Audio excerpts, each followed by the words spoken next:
Bonjour. Alors, il est temps de faire un point sur la preuve dans le contentieux de la filiation.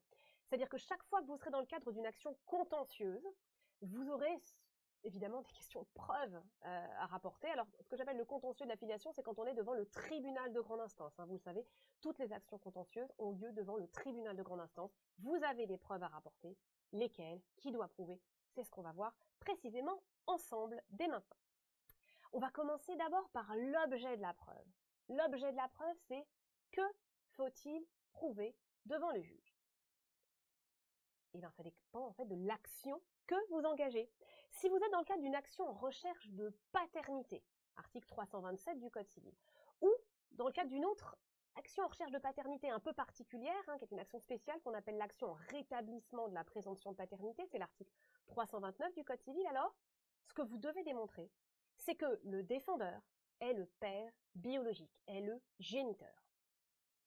Si c'est une action en recherche de maternité, attention, faut pas démontrer que la défendresse est la génitrice. Il faut démontrer que la défendresse a accouché de l'enfant. C'est pas exactement la même chose puisque vous le savez en droit français, la mère n'est pas la génitrice mais celle qui a accouché. Si maintenant vous êtes dans le cadre d'une action en contestation de paternité, il faudra démontrer que le défendeur, enfin du moins celui qui aujourd'hui est le père juridique, celui qui a reconnu l'enfant, celui qui a bénéficié de la présomption de paternité, n'est pas le géniteur de l'enfant. Si c'est une action en contestation de maternité, il faudra démontrer que celle qui aujourd'hui est la mère juridique n'a pas accouché de l'enfant. Une action un peu particulière maintenant, l'action en constatation de possession d'état. Il ne s'agit pas du tout de démontrer que le défendeur ou la défendresse est biologiquement le parent. C'est une vérité, ici c'est une filiation de cœur, une filiation sociologique. Donc il faudra démontrer que le défendeur ou la défendresse s'occupe de l'enfant, se comporte comme le père ou comme la mère. Bref, il faudra démontrer la possession d'état.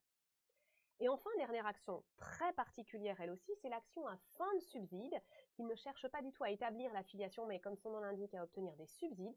Eh bien là, il faut démontrer que le défendeur a entretenu des rapports sexuels avec la mère de l'enfant pendant la période de conception. Donc soyez très vigilants sur l'objet de la preuve dans chaque action. L'objet de la preuve étant déterminé, on va maintenant se demander comment rapporter cette preuve. C'est la question des modes de preuve. Alors, le principe, c'est la preuve par tout moyen.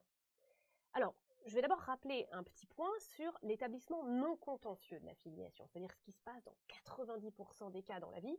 Évidemment, c'est pas ce qui se passe dans vos cas pratiques, mais dans la vie de tous les jours, la preuve de la filiation, elle se fait de manière non contentieuse. Et l'article 310-3 du Code civil prévoit alors que ça se fait par l'acte de naissance, par la reconnaissance ou l'acte de notoriété constatant la possession d'État. Vous imaginez bien que quand on doit prouver à une école qu'on est la maman, on va pas devoir prouver de manière par des photos, par un test génétique ou autre. On apporte la reconnaissance, on apporte l'acte de naissance, évidemment. Ça, c'est lorsqu'il s'agit de prouver la filiation de manière non contentieuse. En revanche, dès lors que l'on entre dans le contentieux de la filiation, là c'est l'article 310-3 alinéa 2 qui s'applique et qui prévoit que la preuve peut se rapporter par tout moyen. Par tout moyen, ça veut dire quoi? Ça peut être un aveu, ça peut être des témoignages, ça peut être la preuve de la stérilité d'une personne, ça peut être la preuve de l'absence d'une personne au moment de la période de conception pour prouver qu'il n'est pas le père, ça peut être également une ressemblance ou au contraire une absence totale de ressemblance, ça peut être évidemment aussi une preuve par expertise biologique. Et précisément, voyons maintenant la spécificité de la preuve par expertise. Vous sentez bien évidemment que c'est la reine des preuves. Aujourd'hui, avec les tests ADN, on peut savoir à 100% si une personne est le père ou pas le père d'un enfant. Mais attention, cette expertise biologique, elle est très encadrée. D'abord par l'article 16-11 du Code civil qui prévoit que l'expertise biologique ne peut être ordonnée que par un juge. Donc on ne sait pas faire son petit test internet qu'on achète aux États-Unis, on arrive à veille devant le juge en disant oui, regardez, je sais que c'est pas mon fils. Non, non seulement c'est irrecevable, mais en plus c'est un délit pénal et vous encourez donc des sanctions. Mais vite, hein, on va devant le juge, et attention, on va pas devant n'importe quel juge, on va devant le juge dans le cadre d'une action relative à la filiation. C'est-à-dire qu'il faut déjà avoir intenté l'action, quelle qu'elle soit, pour demander une expertise. Bon. Alors attention, c'est pas parce que l'expertise est ordonnée qu'on est obligé de s'y soumettre. Vous connaissez l'article 16-1 du Code civil qui pose le principe d'inviolabilité du corps humain.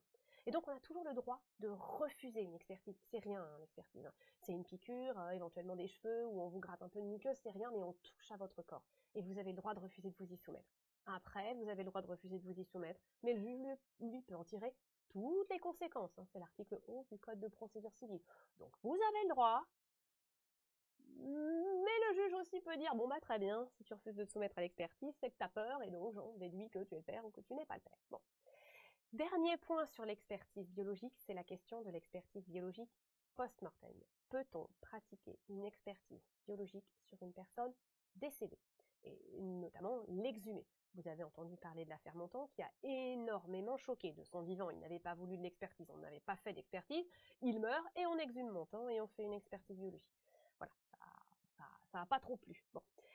Du coup, la loi a encadré l'expertise biologique post-mortem, peut-être un peu trop, puisque l'article 16-11 aujourd'hui prévoit que pour pratiquer une expertise biologique post-mortem, il faut l'accord du défunt.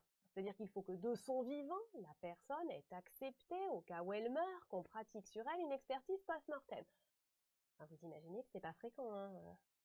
Faut quand même penser à dire, bon alors si je meurs, sachez que j'accepte qu'on fasse une expertise post-mortem.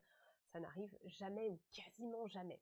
Du coup, c'est un vrai obstacle à l'expertise et donc à la découverte de la vérité. Il y a des situations où vous pourrez obtenir la preuve autrement, parce qu'il y aura d'autres membres de la famille sur lesquels on pourra faire des examens comparés des sangs, parce qu'il y a une ressemblance évidente, parce qu'on a d'autres preuves. Mais si on n'en a pas d'autres, ça peut être un vrai obstacle à la découverte de la vérité et donc à l'établissement de la filiation de l'enfant. C'est pourquoi la Cour européenne des droits de l'homme, dans l'arrêt Pasco contre France du 16 juin 2011, a condamné la France pour atteinte à la vie privée. Elle a considéré, en fait, c'est très bien, elle a dit c'est normal que vous protégiez le défunt, mais là, vous protégez trop le défunt par rapport à l'enfant, en fait. Vous portez une atteinte excessive à sa vie privée. Ça ne veut pas dire que l'article 16-11 est inconventionnel. Ça veut dire effectivement qu'il faut, selon les différents cas, vérifier si ce n'est pas une atteinte excessive à la vie privée. Vous savez qu'en ce moment, la Cour de cassation n'arrête pas de faire des contrôles de proportionnalité, notamment dans le cadre de la filiation. Il y a fort à parier que l'article 16-11 sera prochainement l'un des nouveaux terrains du contrôle de proportionnalité. Et dans une hypothèse où, par exemple, il n'y aurait aucun autre moyen de connaître la vérité biologique, l'application de cet article 16-11 pourrait être considérée comme une atteinte excessive à la vie privée et donc être écarté.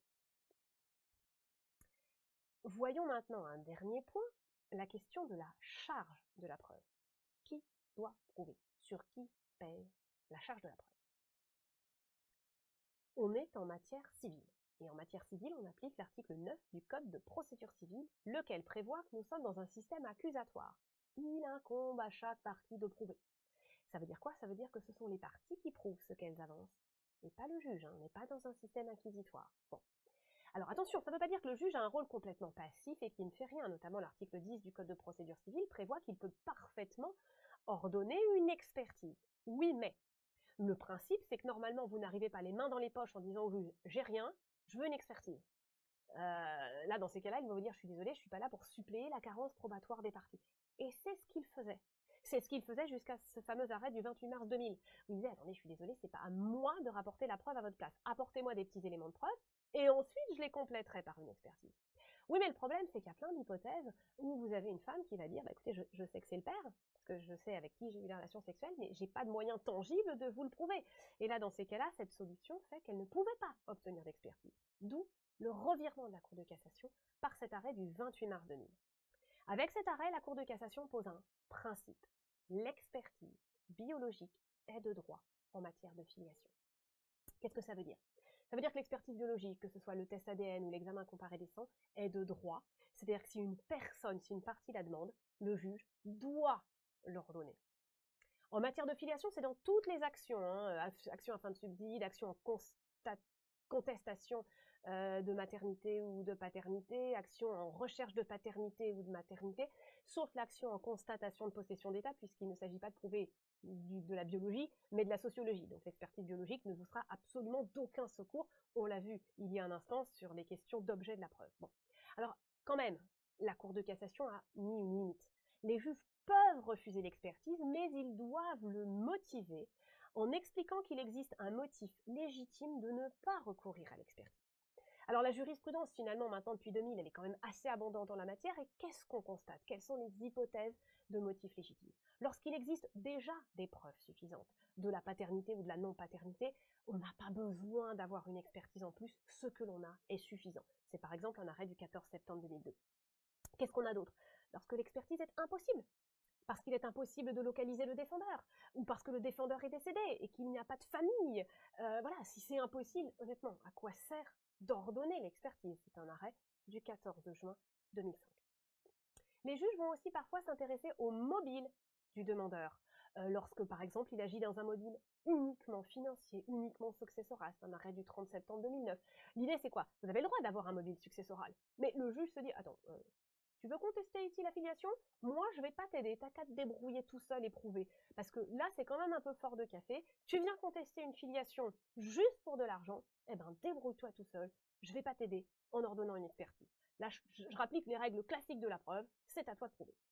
Alors, il y a d'autres types de mobiles, hein. Il y a les mobiles dilatoires, quand vous faites ça pour gagner du temps. On a ordonné une expertise en première instance, vous l'avez refusée, vous en demandez une autre en deuxième instance, ou il y a déjà une première expertise fiable, mais vous en voulez une encore plus fiable. Voilà, ça peut être des motifs de refuser l'expertise. En revanche, attention, invoquer l'intérêt de l'enfant en disant, voilà, l'enfant, il s'est attaché à cet homme, il ne connaît que lui, il le considère comme son père, ça n'est pas un motif légitime suffisant pour refuser l'expertise. C'est ce qu'a dit la Cour de cassation dans un arrêt du 13 juillet 2016. Voilà pour ces questions de preuve dans le cadre du contentieux de la filiation. Et à chaque fois que vous avez une action contentieuse, il faut penser à ces questions de preuve. Je ne dis pas qu'il faut toujours tout dire. Évidemment, si personne n'est décédé, c'est pas la peine de sortir tout le laïus sur l'expertise post-mortem. Mais il faut penser à tous ces éléments-là quand vous traitez un cas pratique où il y a une action contentieuse.